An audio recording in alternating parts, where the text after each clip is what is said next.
One of the questions I've gotten so many times over the years is, how do I prepare for marriage? Whether I'm single, whether I'm engaged, what can I do right now where I am to prepare? So I want to share 5 things that are essential for all of us. I don't care what your relationship status is or is not. I don't care what your faith is. I don't care what age you are. I don't care what gender you are. These are 5 things we should all be doing. They will make us healthier people and they will make us readier for a great marriage. Welcome back to another episode of Life Advice You Don't Hear in Church. My name's Tiffany, and yes, I dyed my hair. My daughter said it's red like her fire truck, so not what I was going for, but I'll take it.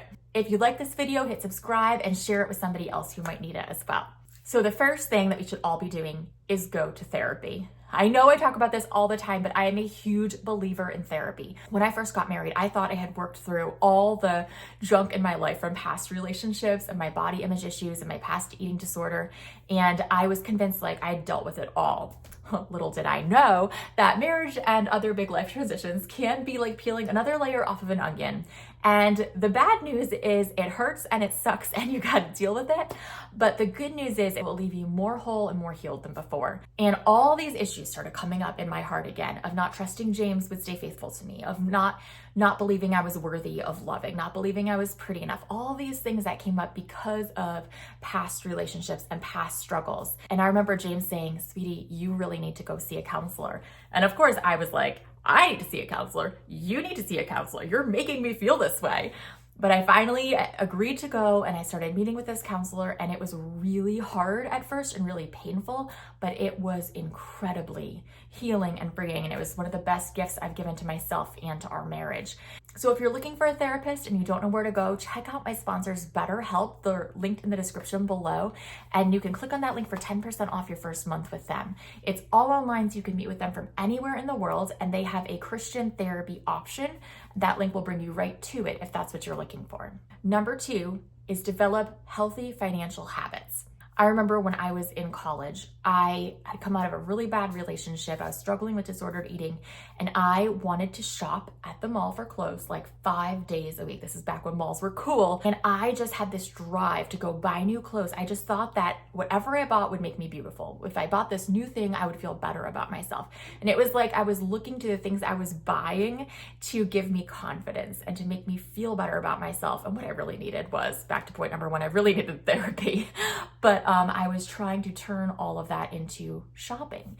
And of course, that's not a healthy financial habit. I was spending more than I was making. I was in college. I was barely working, and I was spending more than I was making, and it was not a healthy financial habit to be in. So start to build those healthy habits right now to figure out, what is my driving motivation behind spending money? Is there something I need to work through in my heart? Am I able to be generous with my money too, to give some of it away, even if it's a little bit? Think of the widow and her 2 mites, it doesn't have to be a lot, but am I able to give some away? Or do I feel like I have to keep every last penny because I'm afraid there won't be enough?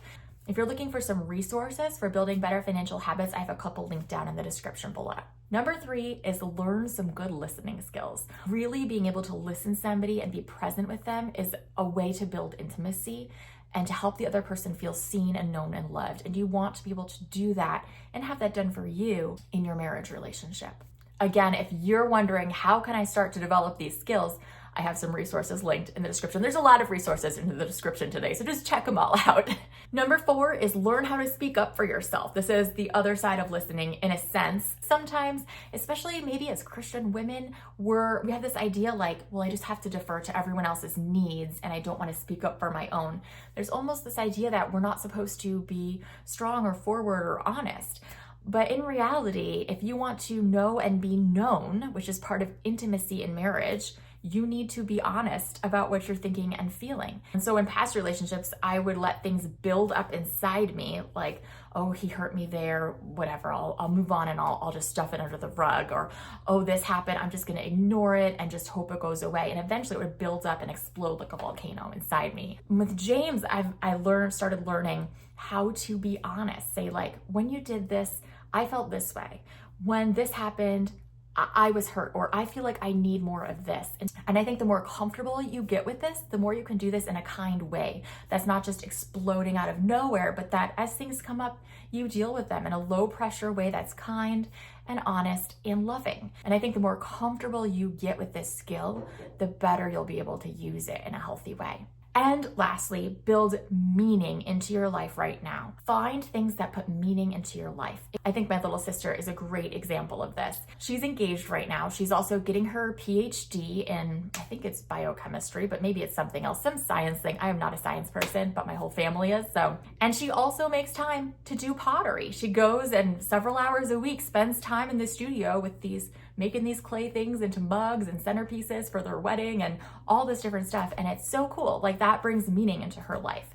And then she has this Bible study thing that she does with some friends where they pray through the Book of Common Prayers together and have dinner together. So each week they meet up for dinner and then reading through a common prayer and praying it and talking about it.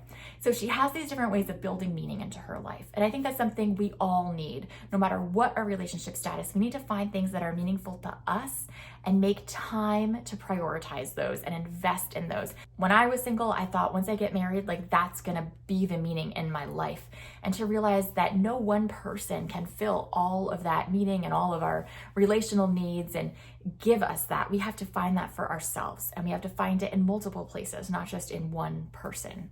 So those are the 5 things that I would recommend. Comment below, what would you add to this list? And check out the resources in the description as well. I love you guys, and I'll see you next week. Bye.